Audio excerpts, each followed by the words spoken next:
Concert for Ponyville by Grass Clouds 2, Episode 7 of the Lunaverse, Chapter 2, Octavia's Arrival. The next day was bright and sunny, as Trixie found Mary as the Carolina Express approached Ponyville's train station. That should be your train. So, what's this Octavia pony like? Trixie had asked him to wait with her, though she hadn't told him why.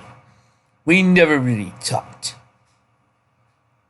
Well, she's very classy, refined, honest, loyal to her friends, but she's very serious, so you know, you need to be more dignified, mature, just like me.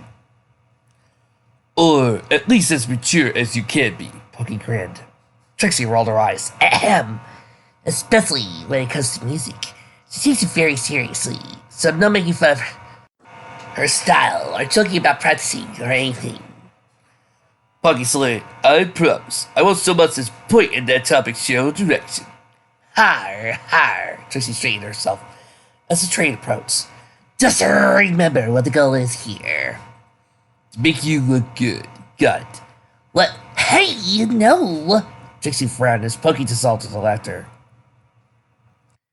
No, the point is to make Octavia feel welcome. We kind of chased her out of town last time. Not that she didn't deserve it. So now, we need to show her that we've let bygones be bygones. We're all friends.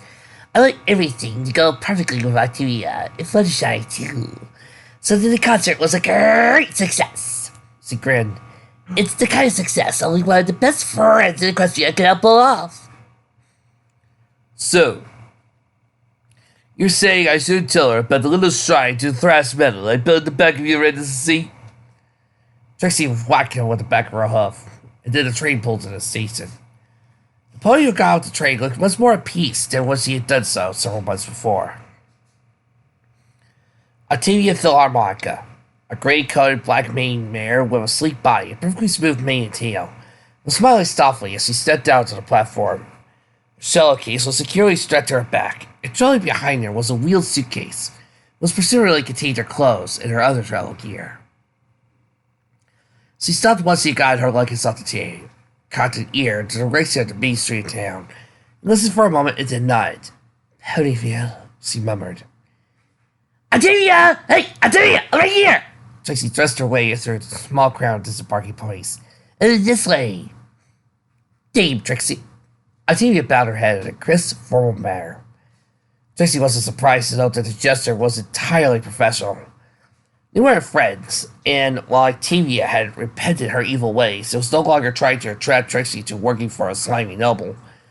They hadn't exactly become close.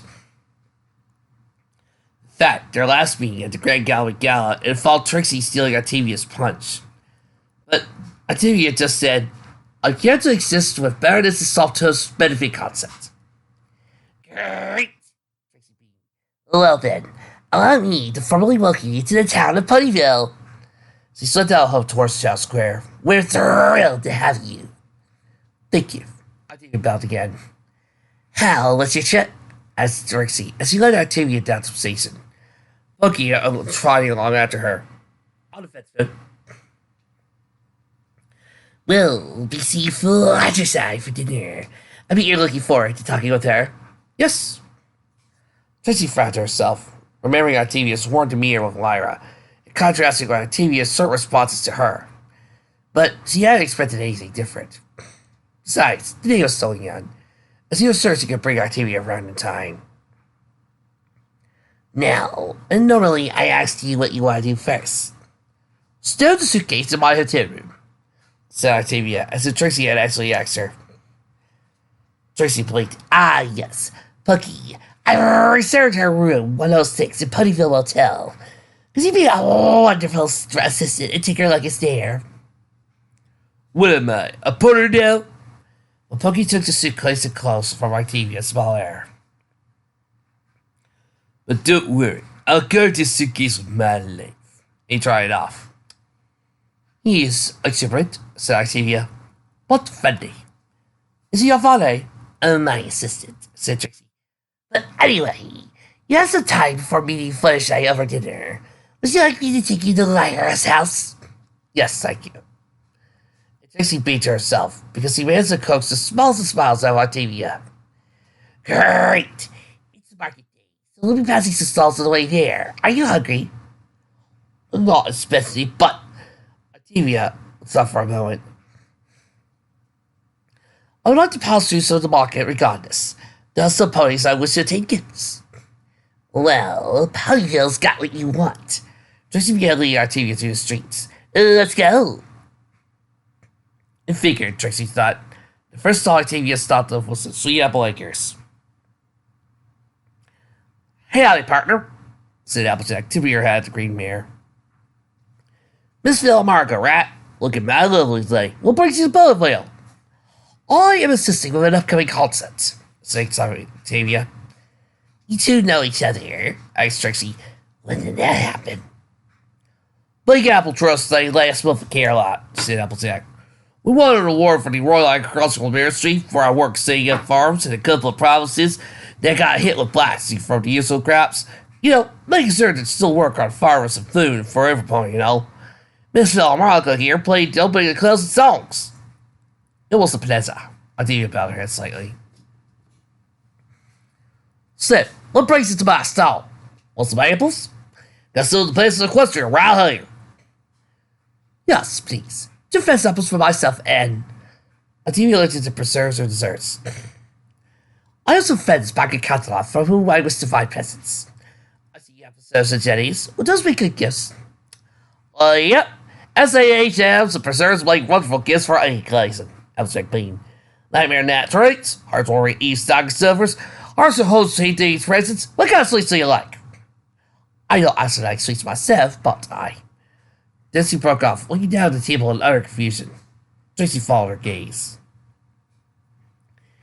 Is something wrong, Octavia? Octavia lifted up the cloth, covering up the table, and all 3 points saw Pinkie Pie lying under the table, smiling merrily. Pinkie, what are you doing? Asked Trixie. Oh, I'm just laying around. Apple said today the chance for SAA will be scary gooses. But I can't decide which one I want. And you're weighing under my booth, asked Applejack. Well, duh. Nothing. Let's say inside. I can get a jar of James or everything Jam Franklin. Trixie turned to Octavia. This is Pinkie Pie. She's an apprentice baker at Tsukuyu Corner, one of the town's bakeries. And Pinkie, this is Octavia Philharmonica, court musician. Hi! Pinkie sprang to her hose and so Octavia's fart rapidly. You're new to Ponyville, right? Well, I gotta show you an awesome party. And music, I'll be sure I have light right there. And Baba, you know, and what will not be necessary? So Octavia extracting herself from Pinkie's grip. But thank you for the thought. She turned to Applejack, who was watching with see with amusement. Also was saying, I do not eat sweets myself. However, I have some friends who do. She paused. I realize it'll be difficult for you to recommend something without knowing their taste. What other foods do they like? Asked Applejack. Any desserts they just can't get enough of? They both like great cheese sandwiches and a great deal. Pinkie spun Octavia around him, selling. You don't eat sweets. I mean, everybody eats sweets. She looked anxious. I do not, said Octavia, pushing Pinkie and Pie away. Well, said Applejack. Now I grilled cheese and some cinnamon apple cinnamon butter. Goes great on toast, solid nice kind of savory sweet sandwich. My little sister always says us brush the bread with it once she's getting grilled cheese. Oh, really? Octavia examined the jar, said Applejack point to. If it goes well with grilled cheese, I can entertain that you like it. 4 jars, please. And a cake, Pinkie asked. Anybody loves cake, even Princess Luna likes cake. I do not eat cake, said Octavia. But returning back to Applejack and placed the bits on the counter. Here you go. Thanks. Octavia moved to pick up her purchases, but Pinkie was somehow right in front of her. Where's chocolate? See, please, you eat chocolate, right? No. Marshmallow? No.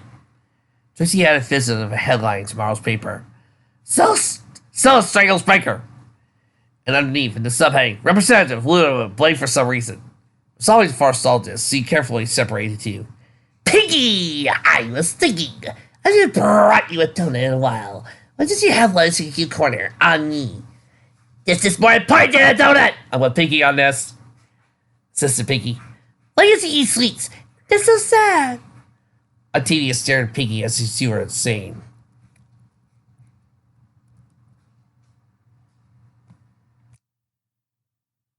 Are you allergic? Octavia managed to take the boxes of goods Applejack gave her. No, but I am a magician. I must maintain my body in physical health in order to play my best. And I so exercise regularly. I choose dangerous activities, and I maintain a healthy diet. So no sweets or chocolate or marshmallows. I do some honey in my tea and some fresh fruits, all the sugar I need. She tapped herself with a huff. As a result, I have the stamina to perform even the most strenuous of musical works. But Lyra's a magician, and she eats candy all the time. She has her habits, and I have mine. Octavia turned away from Pinky. Besides, she is dating a confectioner. I would imagine that has something to do with it. So, if she were dating Bonnie, she wouldn't eat sweets? Pinky put her hose to her mouth. That's horrible! Anyway, Said Trixie, stepping between the two. I think we need to move on. Oh, here, Applejack. Pinky, go get a donut or something. Octavia! Oh, I got you and I take you to Lyra's house. So they continued on to the market, a horrified Pinky wanting to go. Octavia seemed unhappy as they traveled on, but once they reached Lyra's house, the cells immediately smiled. Lyra! She called, Lyra, it's me, Octavia. Tommy! Lyra jumped through the open first floor window and enveloped Octavia in a hug. It's so great to see you again. You as well. Octavia laughed. You have been busy since we last met. What's this I hear about you saving the world at Tabalon? Well, I heard you saved all Kerala from some nutjob guitarists. We have got to catch up. Lyra already had a table set for them. Trixie couldn't help but smile as they went through what seemed to be a long-running ritual of Lyra trying to put more honey and sugar in Octavia's tea. The two began to talk quickly, Lyra filling Octavia in all their adventures since their last meeting, battling Grogar, Bray, and Tamperlon, along with other sword heroics, and Octavia discussing her own adventures, including her battle against Thrash Mel, as well as her friendships with some of the castle pieces. So, it's true then, that Thrash's guitar could really brainwash ponies? Yes, it was very strange to feel. My ears were telling me that the music was terrible, but my mind insisted it was lovely. Lyra grinned. Now, I know the answer's probably no, but Miles been bugging me just for a while. Any chance he could bizarre the guitar of Instant Raves, as he put it? She promised not to go all crazy and evil. She just wants one concert. I don't think so. Lyra chuckled. Well, can't blame a man for trying. I also like to look at some real siren magic. Trixie's eyes glowed blue as she cast her magic sight spell. Real sirens being protein ponies instead of cooperating with them and all. Octavia smiled slightly at that. I don't have the guitar anymore. The gods confiscated it, and I believe it's now in the Swords warehouses of the Department of Dangerous Magical Artifacts. You'll need to apply for them, and I'm sure they'll insist that, when you study it, you don't actually use it in a concert. Aww, said Lyra to tear laughter. But how else has your life been, besides the occasional round of punching bad ponies in the face? Fantastic, Octavia grinned. Working for Luna as a court musician is everything I could hope for, and more. But what's it like exactly? Asked Lyra. Trixie, who was also interested, leaned a little closer to hear. I play at every major court function that requires music. Whenever the upper ranks of the court gather, it is I who performs for them. These are the ponies with the finest of educations, or truly familiar with the ancient classics, and can fully appreciate the intricacies of my pieces. It is a remarkable feeling to perform for an audience that can truly understand every nuance and detail in my music. Additionally, Luna has asked me to give some public concerts. The audience number in the thousands, far more than I ever dreamed to have at such a young age. Octavia closed her eyes as if remembering one such concert. But even that does not describe the full extent of it. Oh, what's that? Asked Trixie. I mean, you've got the nobles and the masses, right? I never had an opportunity to expand my repertoire of skills. When ambassadors and representatives of different cultures and foreign lands visit Catalan, it is I who assign them to play music that they enjoy. This last month, a prince from the Griffin Kingdoms visited the castle. I never heard Griffin music before. No pony in Equestria seems to like it, and the stories haven't ordered their music scores in years. But I was to play for the prince. The Princess Luna reassured that I had access to all the resources I need. She's speaking more quickly now, as it's so excited the words were directly from her mind. For a week, I was able to devote myself fully to learning a new style of music. To see all the new vistas and possibilities it opened up in my own work. I was like a painter seeing a new color for the first time. I learned all I could of it, and in the end, not only did the prince and his entourage love my music, but I was inspired to create new works containing elements from both pony and Griffin music. There was even a local Griffin musician who was inspired to join and categorize. The bond I told you about that Crescendo and I started, where we have all different styles and genres, and we tried to blend them. Never been so creative or drawn so much upon as I do now. That's fantastic. Lyra swung one leg down Octavia's shoulder. Seriously, Tommy, congratulations. You deserve it. I haven't forgotten the debt I owe you. It was your help that brought me to these heights. Lyra waved us off.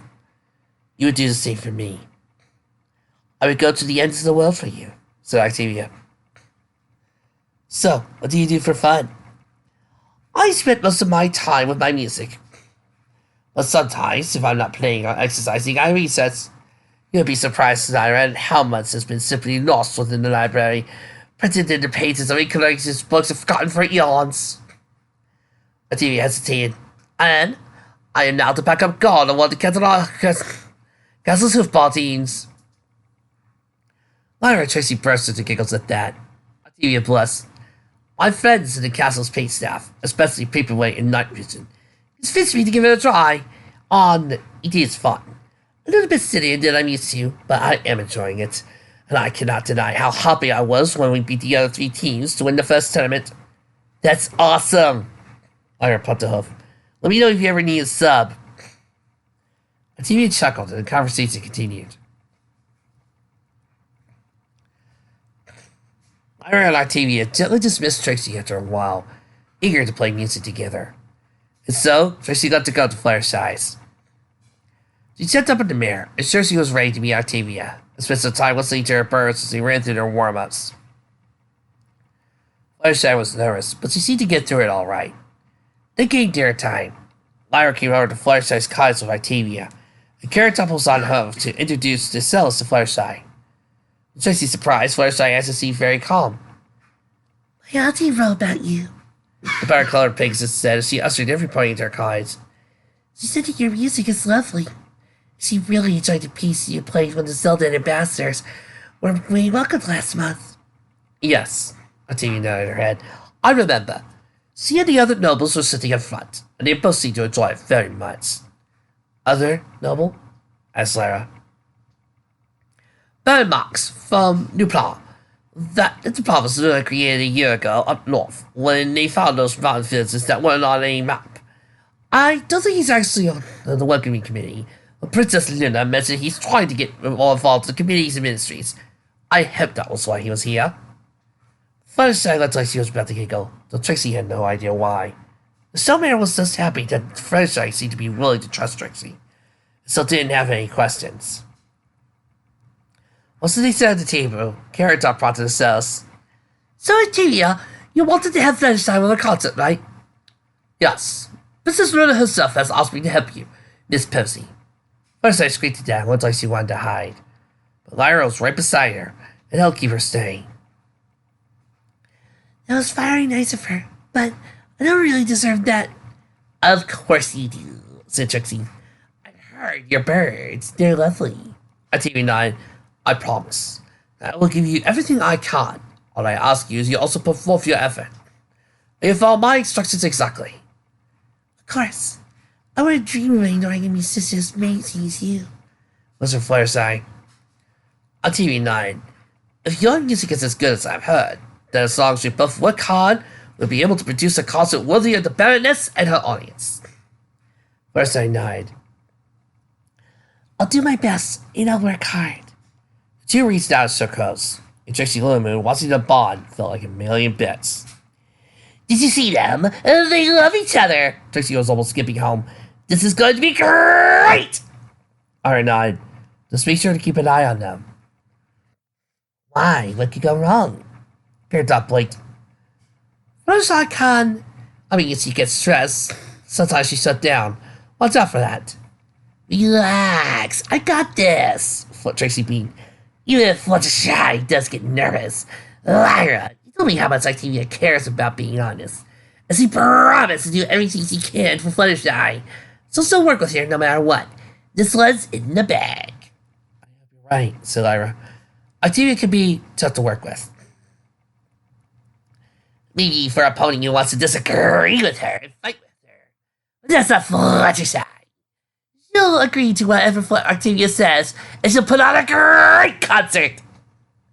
Trixie looked up to the moon. Trust me. Much like for you, sir. What's that look? Trixie said to trust her. Not saying a word, Trix. Not saying a word. The three new friends immediately split up and returned to their homes. Trixie still felt good as she laid down in the bed. Everything's going perfectly. I am a good friend.